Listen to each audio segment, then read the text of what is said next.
ऑफिसर्सचे guide आहेत commerce and management या विषयामध्ये, आणि हिंदीचे अतिशय जानेमाने कवी आहेत डॉक्टर प्रकाश मेहरानी.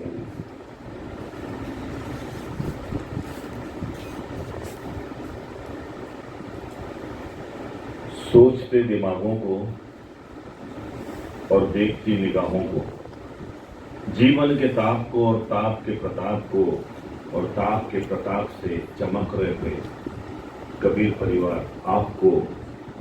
राह मिले खुशियों भरे उन्नति की, और सभी को शुभकामनाएं कविवर अटल बिहारी वाजपेयी जी के जन्मशती की.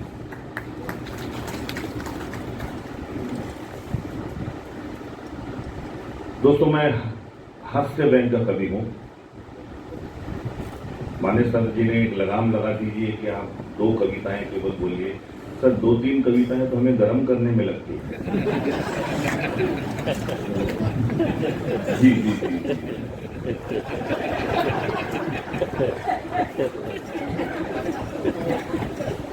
यहाँ पर बहुत अच्छा लगा हमें, मगर एक कष्ट था.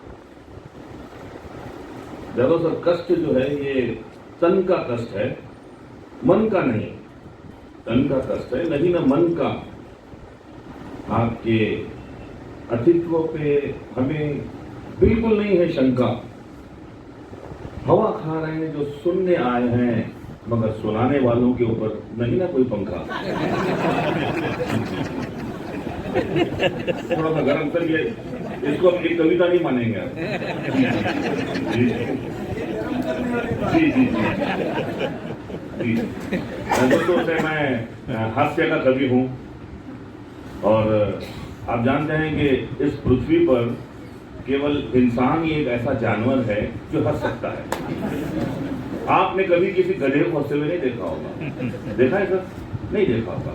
हाँ, यदि देख भी लिया हो तो समझ जाइए वो गधा धीरे धीरे इंसान हो रहा है.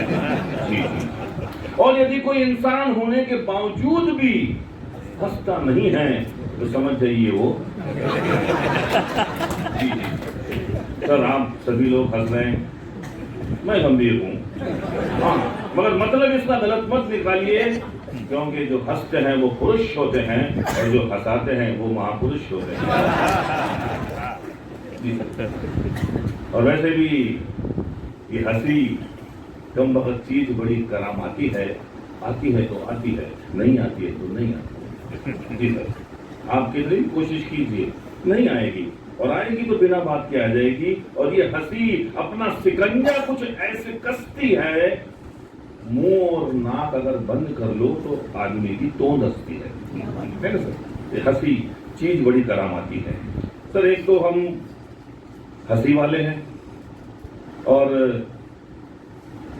दूसरा हम हिंदी वाले हैं. हिंदी बड़ी ही लौकिक भाषा होती है हिंदी. एक शब्द होता है, उसके अर्थ कहीं कहीं होते हैं. डाली डाली डाली पे नजर डाली, जिसने भी नजर डाली बुरी नजर डाली, हमने जिस डाली पे नजर डाली वो डाली माली ने काट डाली. तो शब्द एक होता है, आप उसकी जगह बदल दीजिए, उसका अर्थ बदल जाएगा.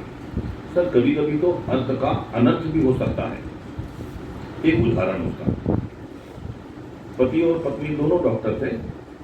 तो पत्नी जो है शिकायत करती है अपने पति से कि डॉक्टर. पत्नी बोली पति से, देखो वो कॉलेज का छोरा, दुबला पतला गोरा गोरा, रोज मुझको ताका करता, खिड़की में से झाका करता. साजन अब तो हो गई रुसवाई, जाकर करूं उसकी पिटाई.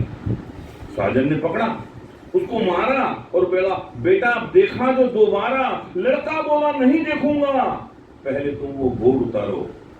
साजन ने जाकर बोर्ड निहारा, फौरन जाकर उसको उतारा. लिखा हुआ था डॉक्टर शिल्पा, देखने का समय 8 से 12.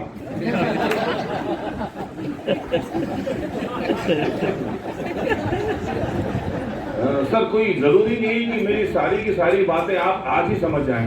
थोड़ी देर पश्चात बाद में भी समझे तो आप ठहाके लगा सकते हैं. जी जी. वैसे सर मेरे ज्यादातर मित्र डॉक्टर्स हैं. नांदेड़ में मैं रहता हूँ, डॉक्टर दुतराज यादव जी मेरे दोस्त हैं, मालपानी दोस्त हैं। मैं ज़्यादातर मेरी जो कंपनी है डॉक्टर्स की है। तो सर ये जिनके डॉक्टर मित्र होते हैं वो लोग बड़े ही विचित्र होते हैं, क्योंकि सर ये डॉक्टर मित्रों को दवा से ज्यादा परहेज देते हैं, दवा से ज्यादा परहेज देते हैं। मीटर गेज की जो हमारी जिंदगी है उसको ब्रॉड गेज देते हैं। ये सर हमारी जिंदगी सहज देते हैं। इनका और भगवान का कनेक्शन होता है। भगवान नाराज हो तो इनके पास भेजता है और ये नाराज हो तो भगवान के पास भेज देते हैं। यहाँ सर मुझे सर ने बताया कि यहाँ डॉक्टर लोग नहीं हैं, यहाँ सारे के सारे प्राध्यापक वर्ग ज्यादा है। यहाँ बहुत अच्छी बात है सर। वैसे लोग कहते हैं कि कवि जो होते हैं वो आधे पागल होते हैं। मैं ये बात नहीं मानता सर। कवि जो होते हैं वो पूरे पागल होते हैं। जी बिल्कुल पूरे पागल होते हैं, क्योंकि कुदरत ने, प्रकृति ने हमें अद्भुत शक्ति दी होती है। हम किसी से बात कर, हम आपसे बात कर रहे हैं, हम इस माइक से बात कर सकते हैं, हम पंखे से बात कर सकते हैं, हम किसी से बात कर सकते हैं। सर एक बार 500 रुपए का एक नोट फड़फड़ा रहा था। हमने कहा अरे पैसा, यूं तो तू अमीरों के तिजोरियों में सड़ रहा है, कमबख्त फिर भी अकड़ रहा है। अरे आखिर क्या तेरी हस्ती है, क्यों तुझ में इतनी मस्ती है? माना कि तू कलयुग का मुखड़ा है, मगर है क्या? कागज का टुकड़ा है। तो साहब इस बात पर पैसा थोड़ा सा हंसा और एक जोरदार हम पर ताना कसा। बोले प्रकाश जी, कागज का टुकड़ा हूं, इस बात से मना नहीं है। कागज का टुकड़ा हूं, इस बात से मना नहीं है, मगर आज तक इस कागज के लिए कोई डस्टबिन बना नहीं है, कोई डस्टबिन बना नहीं। जी सर। सर ये होता है व्यंग। मुझे हमें सर क्या होता है कि पहले एक लय बनाना पड़ता है। आपकी हमारी जब लय बन जाती है ना सर, तो ये जो हंसी है ना, ये लय बनाने का सबसे आसान और सबसे मजबूत तरीका है सर। एक बार आपकी हमारी लय बन जाए, जब तक हमारी लय नहीं बनती हम जो आप चाहते हैं वो बोलते हैं, और एक बार लय बन गई तो फिर जो हम चाहते हैं वो हम बोलते हैं और आप सुनते हैं सर, आप सुनते हैं। जी जी जी। चलिए चलिए, एक पुरुष वर्ग ज्यादा है तो एक कवि, एक पुरुषों के लिए एक विशेष कविता। एक मुहावरा है सर कि हर सफल पुरुष के पीछे एक औरत का हाथ होता है। मुहावरा है सर। जब मैं 12वीं में था तब मैंने ये मुहावरा पढ़ा था। कमबख्त बहुत गहराई से मेरे मस्तिष्क में गड़ा था। तब मैंने सोच लिया सफल होना है, सोच लिया सर हमने सफल होना है, मगर ये भी जान गया कि सफलता न सीरत से मिलती है, न मेहनत से मिलती है, न किस्मत से मिलती है। सफलता पीछे खड़ी हुई औरत से मिलती है। तो सर अपने आप को एक बहुत बड़ा ज्ञान दिया और पढ़ाई छोड़कर केवल औरतों पर ज्ञान दिया। सफल होना है सर, सफल होना है, मगर सफल नहीं हुए सर। हमारी असफलता का कारण, हमारी असफलता के लिए न हमें कोई रंज है न रोष है, क्योंकि हमें मालूम है कि हमारे असफलता का कारण पीछे खड़ी औरत का दोष है। जी सर, औरत का दोष है। तो बस सर आप भी इस मुहावरे की छोर को पकड़ते चलते रहिए, और जब तक सफल ना हो पीछे वाली औरत बदलते रहिए। जी सर। हाँ, मगर एक बात ध्यान रखिए सर, एक बात ध्यान रखिए, ये पीछे वाली सिंदूर वाली नहीं है, ये पीछे वाली मंगलसूत्र के नहीं न धागे वाली है। अरे वो तो पत्नी होती है, और पत्नी पीछे वाली नहीं आगे वाली होती है, आगे वाली होती है। और उसके सब तुम्हारे सफलता में उसका न केवल हाथ होता है, उसका जीवन होता है, उसका समर्पण होता है। और दोस्तों, अपनी उस प्रेयसी को हमेशा संभाल के चलते रहिए, और बीच बीच में थोड़ा बोर हो जाए तो पीछे वाली को भी देखते रहिए। जी। मुझे लगता है कि अभी थोड़ी सी लय हमारी मिल चुकी है। दोस्तों, एक मेरी रचना है, क्योंकि रचनाओं की लिमिटेशन है, तो बिल्कुल मैं एक इस दौर की मेरी अंतिम रचना सुनाता हूं। अब ये हास्य की नहीं है, ये रचना हास्य की नहीं है, क्योंकि जब हंसते हैं ना जब, तो हमारे चेहरे पर 70 मांसपेशियां होती है, उसका व्यायाम होता है। लेकिन जब हम किसी बात पर मंथन करते हैं, हमारे मस्तिष्क में 70,000 मांसपेशियां होती है, उसका व्यायाम होता है। आपके चेहरे का व्यायाम मैंने करा दिया है, बस अब बारी है आपके मस्तिष्क के जो 70,000 मांसपेशियां, उसका व्यायाम करने का। वैसे मैं ये कविता आमतौर पर सुनाता नहीं हूं, मगर जहां देखता हूं कि जहां श्रोता उच्च श्रेणी के है, बस वहीं सुनाता हूं सर। क्योंकि ये कविता मैंने बीदर में सुनाई थी। बीदर में वेंकटेश्वरा कॉलेज में मैंने ये कविता सुनाई थी। 6 महीने बाद वहाँ के जो प्रिंसिपल है डी रामाचार्य, उनका मुझे फोन आया और मुझसे बोला कि प्रकाश जी, मैंने वो नौकरी छोड़ दी, अब मैं अपने गांव में हूँ। मेरे 4 बेटे हैं, 2 बेटे अमेरिका में हैं, 2 बेटे मेरे गांव में हैं। मेरे गांव में मेरा खेत है, अब मैं वहीं आराम से अपनी खेती बाड़ी करके अपने पोतों के साथ हूँ। तब मुझे एहसास हुआ कि वाकई शब्दों में कितनी ताकत है। तो सर, वो रचना कौन सी थी? ये रचना थी सर, एक किताब है जिसका नाम है 5 regrets of dying. Bronnie Ware की किताब है, इसकी लेखिका ब्राउनी वेयर है। ब्राउनी वेयर पैलिएटिव केयर में एक नर्स थी। पैलिएटिव केयर क्या होता है सर? पैलिएटिव केयर, जो लोग अपने आखिरी समय पे आते हैं, आखिरी जीवन के आखिरी दौर पर कीड़े लग चुके हैं, जिनके जीवन के दरख्तों में ऐसे मरीजों को लिया जाता है पैलिएटिव केयर में। सर, आखिरी समय जिसका आता है उसे पैलिएटिव केयर ले जाया जाता है। सर, वहां ब्राउनी ने हजारों मरीजों से उसकी मुलाकात हुई और हर एक से उसकी बात हुई, हर एक से उसकी बात हुई। वहां कौन से लोग आते थे? वहां बड़े छोटे, खड़े खोटे, कुछ फिल्मी हस्तियां, कुछ बिजनेस टाइकून, कोई आईएएस ऑफिसर, कोई बैंक के कारकुन, ठेकेदार, हवलदार, चौकीदार, अरे कहीं तो बैंकरप्ट थे और कहीं धनी थे, अरबों के व्यापार के। अमीर गरीब वहां आते थे, मरीज हर प्रकार के। सभी के आंखों में आंसू और भारी भारी मन थे, मगर उनके पछताओं में 5 पछतावे कॉमन थे। 5 पछतावे हर एक के। ब्राउनी ने बात की सभी से, सभी के पछताओं की लिस्ट बहुत लंबी थी, लेकिन ये 5 पछतावे सभी कॉमन थे। तो बस सर, आज हो सकता है सर उन 5 पछतावों में से 1, 2, 3 कुछ पछतावे आपको भी होंगे। तो बस मैं आईना दिखा रहा हूं, आपके भविष्य का मैं आईना दिखा रहा हूं, और बस केवल वो 5 पछतावे आपको गिना रहा हूं। तो सर, नम आंखों से शुरू करता हूं कविता। पहला पछतावा, काश मैं अपनी जिंदगी अपने तरीके से जीता। लोक लाज, रस्मों रिवाज, ऐसा करूंगा तो क्या कहेगा समाज। अरे, उन्होंने जैसा कहा मैंने वैसा किया, जैसी रखी थी मुझसे उम्मीद मैं वैसा ही जिया।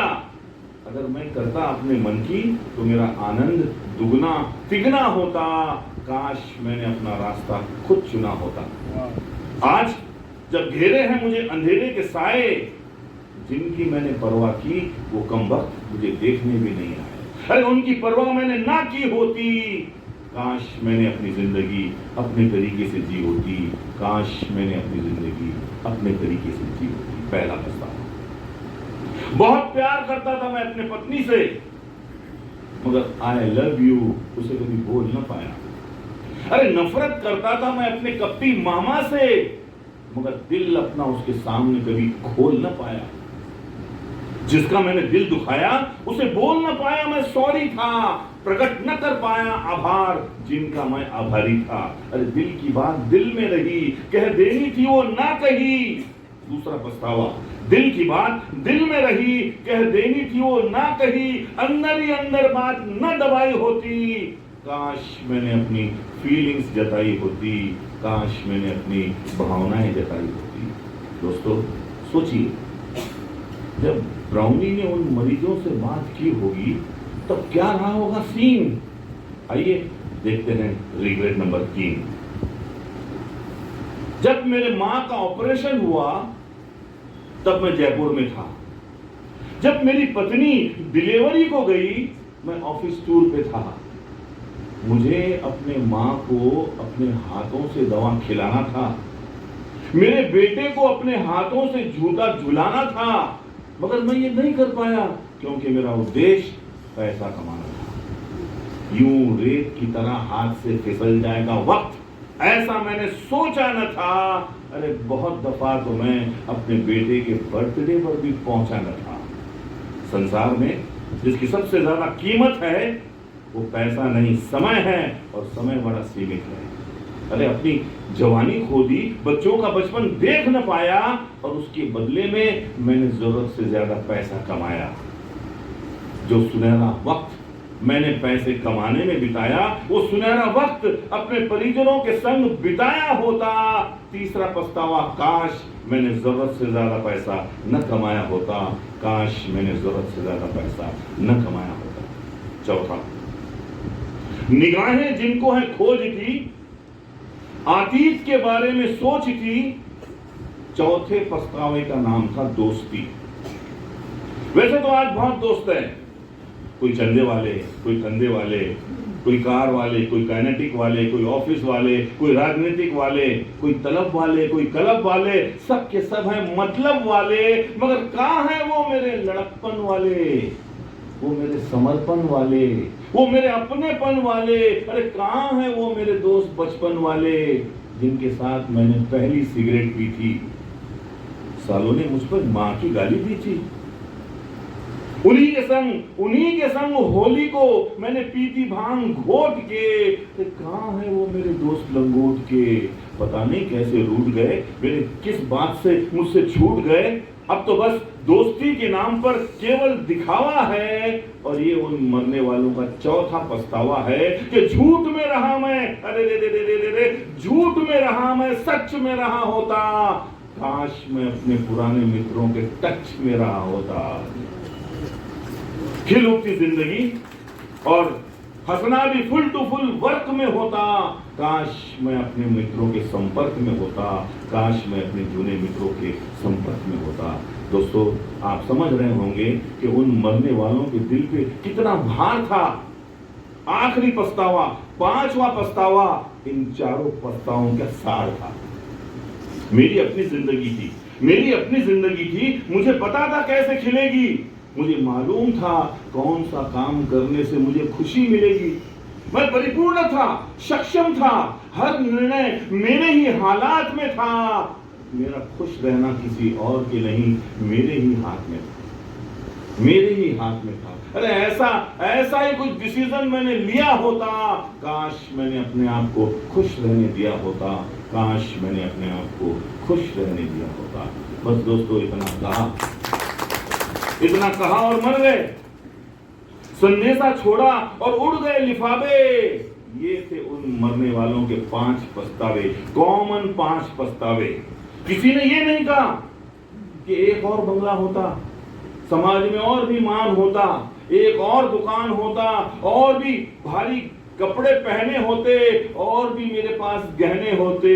नहीं दोस्तों नहीं, इन मरने वालों के रिग्रेट्स बड़े ही अजीब थे। वो उन चीजों के लिए तरसे जो उनके बेहद करीब थे, बेहद करीब थे। शेख यांना त्यांनी यावं आणि त्यांच्या 2 रचना आपल्या समोर सादर कराव्यात।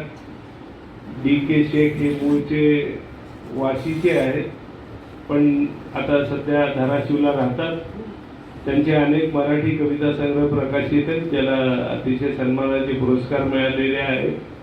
बघू नका मुखडा वळू वळू हा लावणी संग्रह त्यांचा प्रसिद्ध आहे आणि अनेक अनेक कवितांचा त्यांच्या अभ्यासक्रमात समावेश झालेला आहे. आणि त्यांच्या महत्त्वाचं म्हणजे त्यांच्या कविता संग्रहाचा उर्दू अनुवाद सुद्धा झालेला आहे आणि हिंदी अनुवाद प्रकाशनाच्या मार्गावर आहे. DK शेख.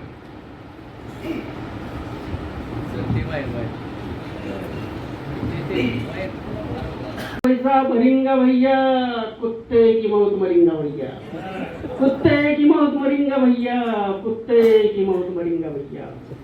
गरिबांचे मुंडे मोडू नको, गरिबांचे मुंडे मोडू नको, बीमारी में सड़ेंगा भैया, कुत्ते की मौत मरेंगा भैया, कुत्ते की मौत मरेंगा भैया, कुत्ते की मौत मरेंगा भैया. हरी गार है घर की खेती, हरी गार है घर की खेती, कब तक बाहर चलेंगा भैया, अरे कब तक बाहर चलेंगा भैया, कुत्ते की मौत मरेंगा भैया, कुत्ते की मौत मरेंगा भैया, कुत्ते की मौत मरेंगा भैया. भूखे हम तो बिरयानी खा रहे, भूखे हम तो बिरयानी खा रहे, कब तक ऐसा चलेंगा भैया, अरे कब तक ऐसा चलेंगा भैया, कुत्ते की मौत मरेंगा भैया, कुत्ते की मौत मरेंगा भैया.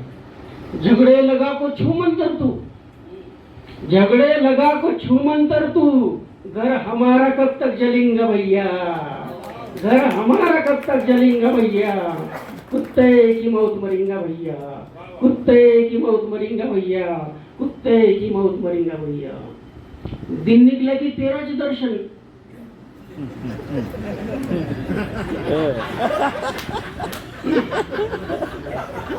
दिन निकले की तेराच दर्शन, कभी एक किस्सा टलेंगा भैया, अरे कभी एक किस्सा टलेंगा भैया, कुत्ते की मौत मरेंगा भैया, कुत्ते की मौत मरेंगा भैया. ऐसी पड़ेंगी उसकी मार, ऐसी पड़ेंगी उसकी मार, तू एक दिन आऊंगा पड़ेंगा भैया, तू एक दिन आऊंगा पड़ेंगा भैया, कुत्ते की मौत मरेंगा भैया, कुत्ते की मौत मरेंगा भैया. धन्यवाद.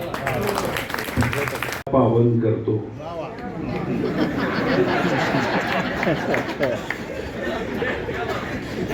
नाही, काही जण उठून जायची शक्यता निर्माण झालेली आहे आता,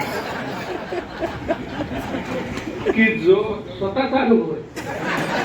हा 25 वर्षापूर्वीचा आहे, मी सांगितलं. आणि तुमचाही अनुभव बोलकाच होता. खड्डे में पिना काय तू बाबा,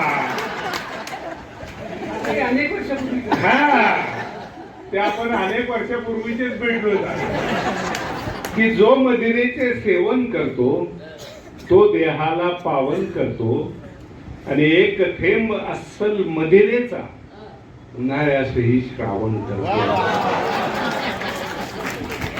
जो मदिरेचे सेवन करतो तो देहाला पावन करतो, एक थेंब अस्सल मदिरेचा उन्हाळ्यासही श्रावण करतो. आणि यांनी बायकोचा विषय छेडला. शेवटी 2-3 दिवसाखाली माझी बायको माहेरी गेली होती. मला आनंद झाला खूप. सगळ्यांना होतो. जाधव सर मॅडम आहे तिथं.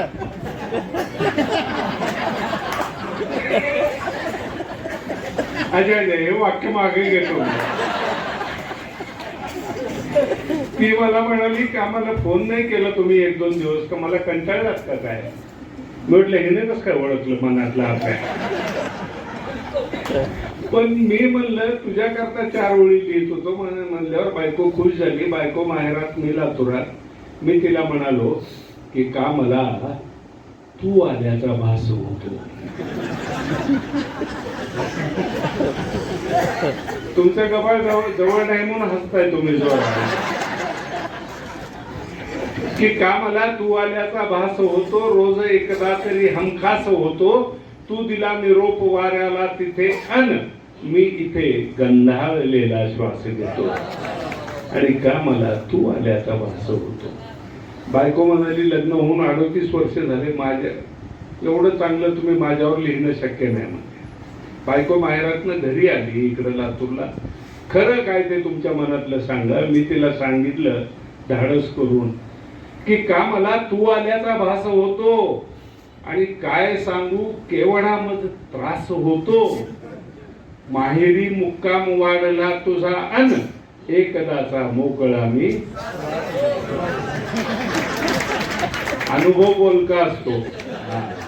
त्यानंतर मी ज्या कवीला पाचारण करतो आपल्या समोर, ते संभाजीनगरहून आलेला आमचा मित्र नारायण पुरी यांना मी विनंती करतो की त्यांनी. मी उठलो, माईक बंद पडला. हे महाराष्ट्र राज्य हिंदी साहित्य अकादमी मुंबई आणि संत कबीर प्रतिष्ठान लातूर यांच्या संयुक्त विद्यमाने भारतरत्न कवी अटल बिहारी वाजपेयी यांच्या जन्मशताब्दी निमित्तानं मला तुमच्या समोर व्यक्त होता येते याचा मला अत्यंत आनंद आहे. देशात जेवढी इमानदारी शिल्लक आहे तेवढे लोक इथे उपस्थित आहेत याचाही मला अत्यानंद होतो. आता बायकोचा विषय काढला त्यांनी आणि तृप्तीनं फार सुंदर कविता सादर केली की निर्मळ मनाच्या माणसालाच तृप्ती भेटते. माझ्या बायकोचं नाव तृप्ती आहे. नाही, इमानदारीनं सांगा तो की समोर बोलू. आणि माझं लव्ह मॅरेज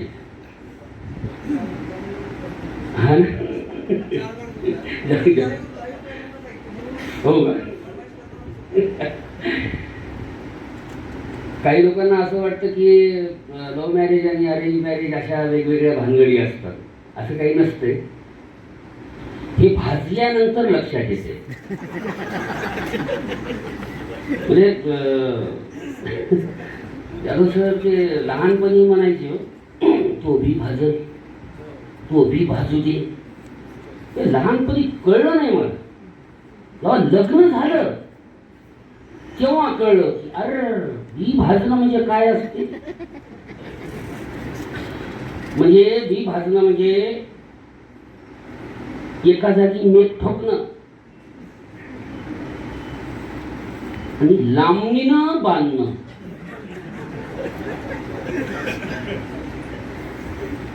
तिथे लांबणीला कुणाला बांधतात तुम्हाला माहित आहे. आपणही तसेच लग्नानंतर लांबणीला बांधलेले असतो. अरेंज मॅरेज म्हणजे तिकडच्यानी एकत्र यायचं, गारुड्याजवळ जाऊन नागिन जाऊन यायचं. आणि लव्ह मॅरेज म्हणजे आपण स्वतः पुंडली घ्यायची, वारुळाजवळ जायचं, पुंगी वाजवायची वाजवायची वाजवायची. तिला म्हणायचं ये बाहेर ये बाहेर ये बाहेर. आणि ती जशी बाहेर आली मग म्हणायचं चाल. अशा गोष्टी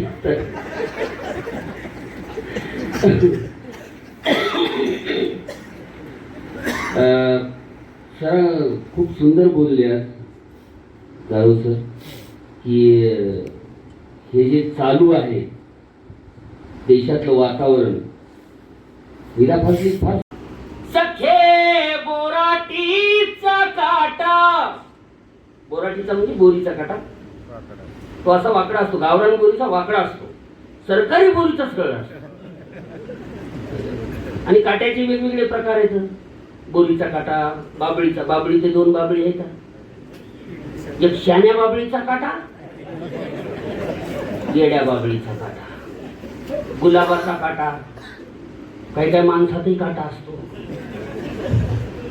तो ओळखता यायला पाहिजे आणि काढता यायला पाहिजे. बघा पाया मंदी चालतो ग सखे बोराटीचा काटा. तुझ्या पायातली सल त्यात महानिमा वाटा. अर्धांगिनी वाटून घेतलं पाहिजे. तुझ्या पायातली सल त्यात महानिमा वाटा. पाय नाजूक साजूक राणी कापसाच्या वाणी. सुरुवातीला असं वाटतंय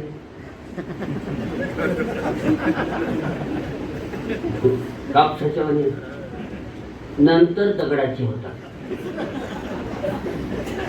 तर बरोबर आहे की नाही? म्हणजे मी अनुभवी माणसाला विचारतोय ही गोष्ट.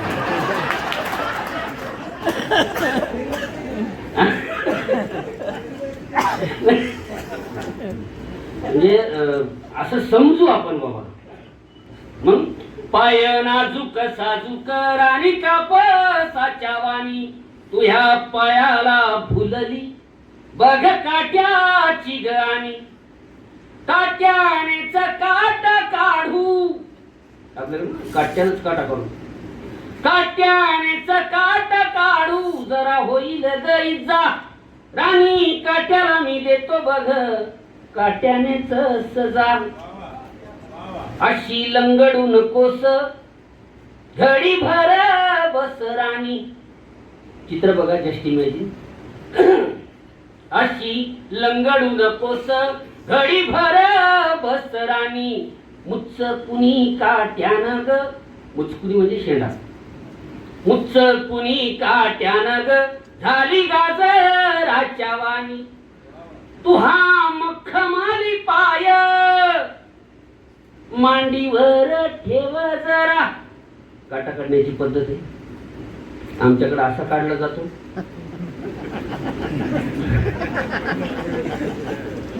प्रत्येकाच्या पद्धती वेगवेगळ्या असतात. म्हणून तू हा मखमाली पाय मांडीवर ठेव जरा, थुक्का लावतो बोटाना. पहिलं थुक्का लावून बघायचे काटा कुठं मोडलेला आहे ते. थुक्का लावतो बोटाना पाय करतो साजरा. नको आईचा गजर, काटा काढताना आई गो मेले, अरे बापरे. आपल्याला वाटते जाती काय, आपलं नशीब तेवढं चांगलं नसतं.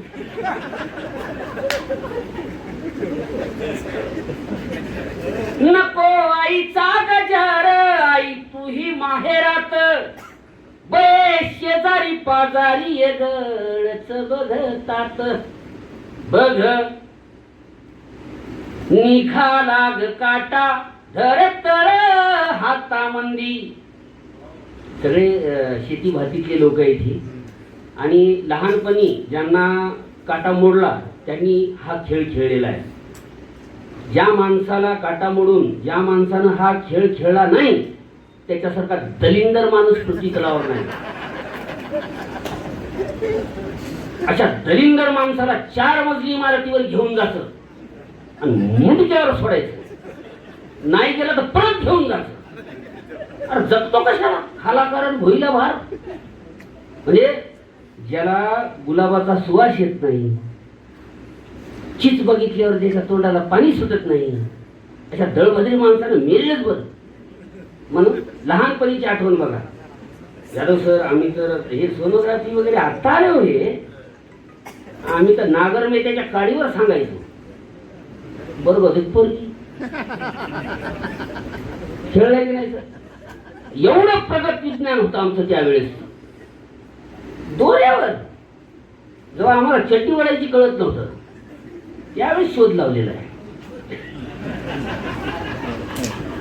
नाही, मला माहिती आहे आपले खेळ भयानक होते. मी प्रत्येक वेळेस ज्या ज्या वेळेस हॉस्पिटलचा खेळ खेळला डॉक्टर झालो,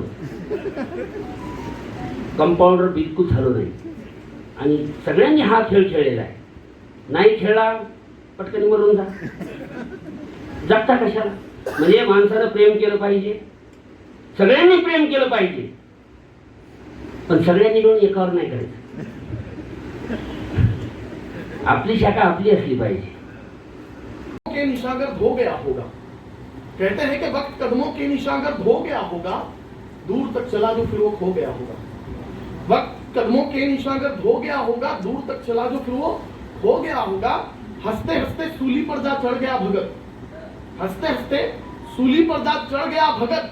अरे कैसे देश से इतना प्यार हो गया होगा. हमको तो नहीं हो रहा यार, हम भी इसी देश में पैदा हुए. क्यों नहीं हो रहा है, उसका कारण है कि सबके सब है हवस पुजारी, किस किस से अब बात करें. सबके सब है हवस पुजारी, किसकी से अजी बात करे। रखवाला जो इज्जत लूटे, कौन गंगा साफ करे भाई, कौन गंगा साफ करे, कौन गंगा साफ करे भाई, कौन गंगा साफ करे। रखवाला जो इज्जत लूटे, कौन गंगा साफ करे। सच्चे झूठे वादे अब तो नेताओं के भाषण है, सच्चे झूठे वादे अब तो नेताओं के भाषण है। सूखी रोटी बासी सब्जी गरीबों का यही राशन है। ऐसी कैसी दुनिया है ये, ऐसा कैसा देश है, ऐसी कैसी दुनिया है ये, ऐसा कैसा देश है। बलात्कारी तो रिहा हो गए, लड़की सीरियस केस है भाई, लड़की सीरियस केस है। बलात्कारी तो रिहा हो गए, लड़की सीरियस केस है।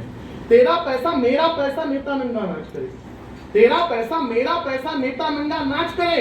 रखवाला जो इज्जत लूटे, कौन गंगा साफ करे, कौन गंगा साफ करे। युवक महोत्सव एक ऐसा महोत्सव होता है जहां पर युवाओं को भिन्न भिन्न प्रकार की कलाओं में अपना सादरीकरण करना होता है।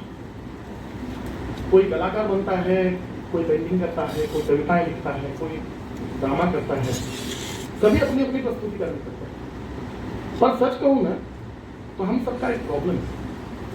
हम सबका प्रॉब्लम क्या है, कवि जो होते हैं ना उनको पता ही नहीं होता कि कविताएं लिखनी किस लिए।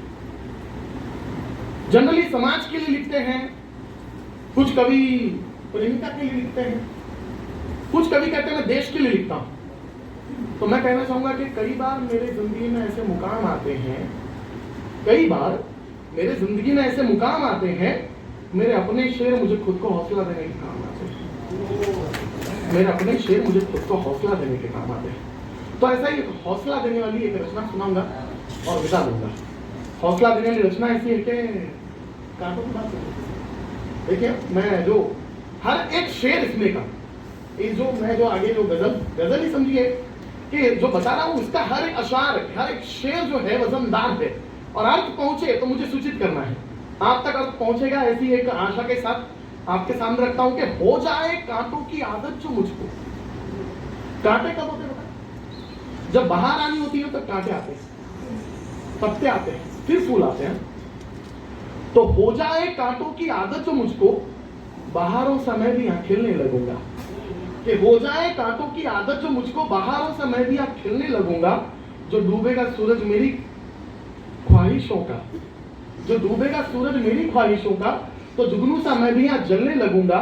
जो रोकेगा नाकामयाबी का पत्थर, जो रोकेगा नाकामयाबी का पत्थर, तो नदियों सा मैं भी यहाँ बहने लगूंगा। जो रोकेगा नाकामयाबी का पत्थर, तो नदियों सा मैं भी यहाँ बहने लगूंगा। रहेगी इबादत जो मेरी अधूरी। वो गालिब थे, गालिब ने कहा था कि मस्जिद बहुत दूर है, चलो किसी रोते हुए बच्चे को हंसाया जाए। तो मैं कहता हूं कि रहेगी इबादत जो मेरी अधूरी, तो रोते हुए को हंसाने लगूंगा। रहेगी इबादत जो मेरी अधूरी, तो रोते हुए को हंसाने लगूंगा। जमाना ये गिनता मेरी खामियों को, जमाना ये गिनता मेरी खामियों को, भरम सबको है कि बदलने लगूंगा। जमाना ये गिनता मेरी खामियों को, भरम सबको है कि बदलने लगूंगा। रहूंगा अधूरा अकेला व तन्हा, रहूंगा अधूरा अकेला व तन्हा, मैं रोजाना खुद से ही मिलने लगूंगा। रहूंगा अधूरा अकेला व तन्हा, मैं रोजाना खुद से ही मिलने लगूंगा। तलाशूंगा खुद को, तलाशूंगा खुद को, तलाशूंगा खुद को, तलाशूंगा खुद को, तराशूंगा खुद को। तुम देखोगे एक दिन चमकने लगूंगा, तुम देखोगे एक दिन चमकने लगूंगा। धन्यवाद। मी शब्दांना असे घुसळले, मी शब्दांना असे घुसळले, रक्तामधुनी काव्य उसळले। मी शब्दांना असे घुसळले, रक्तामधुनी काव्य उसळले। बहुधा तिचीच चाहूल आहे, हवेत अत्तर कसे मिसळले। मी शब्दांना असे घुसळले, रक्तामधुनी काव्य उसळले। वैसा ही बाहर से मैं दिखता हूँ, जैसा अंदर हूँ वैसा ही बाहर से मैं दिखता हूँ। मैं शायर हूँ, अपने दिल की गहराई से लिखता हूँ।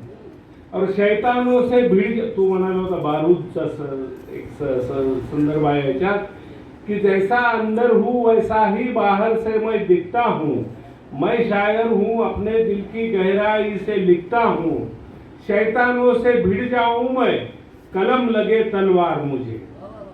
शैतानों से भिड़ जाऊं मैं, कलम लगे तलवार मुझे। मैं कलम की स्याही में बारूद छुपा के रखता हूँ, मैं कलम की स्याही में बारूद छुपा के रखता हूँ. एक काय गझल हिंदी मधली छोटीशी चार द्विपदींची. शेर म्हणायला भीती वाटायली आता डीजे असल्या. द्विपदी म्हणलेलं बरं आहे कि तब गुजरे थे अब गुजरेंगे 5 साल देखो ना. तब गुजरे थे अब गुजरेंगे 5 साल देखो ना. अपना तो है पहले से भी बदतर हाल देखो ना. तब गुजरे थे अब गुजरेंगे 5 साल देखो ना. अपना तो है पहले से भी बदतर हाल देखो ना. सपनों का बाजार दिखाया देखा हम भी बहक गए. सपनों का बाजार दिखाया देखा हम भी बहक गए. अटक गए हम मछली बनके उनका जाल देखो ना.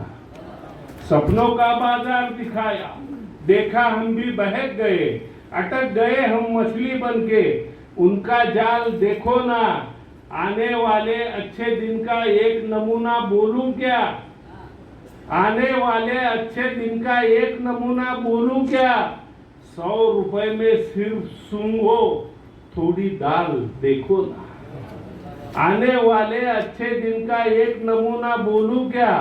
100 रुपए में सिर्फ सूंघो थोड़ी दाल देखो ना. गोली बंदूक दिमाग उनका हाथ हमारे होते.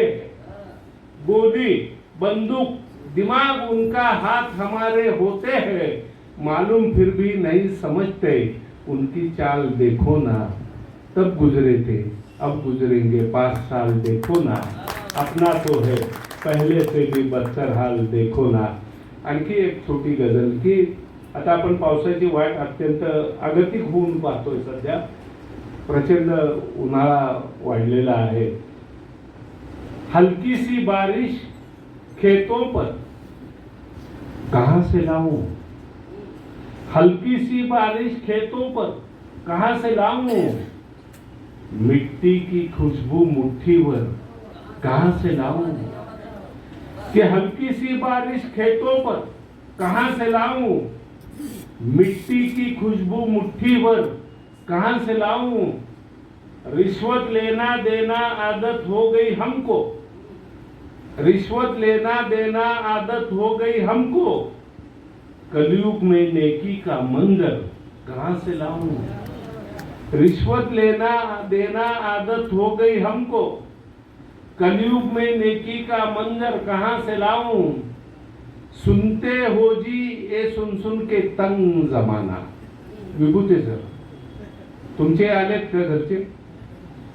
अच्छा नाही म्हणजे तुम्ही स्वतंत्र आहेत आज. कि सुनते हो जी ये सुन सुन के तंग जमाना. बीवी जो चुप रहती अक्सर कहां से लाऊं.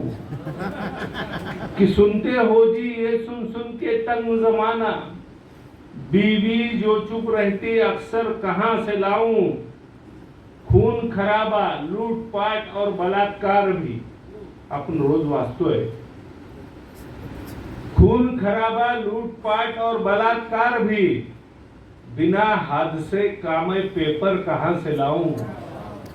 कि खून खराबा लूटपाट और बलात्कार भी बिना हादसे का मैं पेपर कहां से लाऊं. उनके नाजुक दिल को घायल करना चाहूं. उनके नाजुक दिल को घायल करना चाहूं. भीनी सी खुशबू का खंजर कहां से लाऊं. कि उनके नाजुक दिल को घायल करना चाहूं. भीनी सी खुशबू का खंजर कहां से लाऊं. आणि ही द्विपदी बतौरे खास. कि तितलियों की पीठ पे देखो बोझ है कितना. तितलियों की पीठ पे देखो बोझ है कितना. हल्का नाजुक फूल सा दफ्तर कहां से लाऊं. कि तितलियों की पीठ पे देखो बोझ है कितना. हल्का नाजुक फूल सा दफ्तर कहां से लाऊं. झूमते बादल बहती नदियां गाते पंछी. झूमते बादल बहती नदियां, गाते पंछी, गांव की मिट्टी, मिट्टी का घर कहां से लाऊं, कि झूमते बादल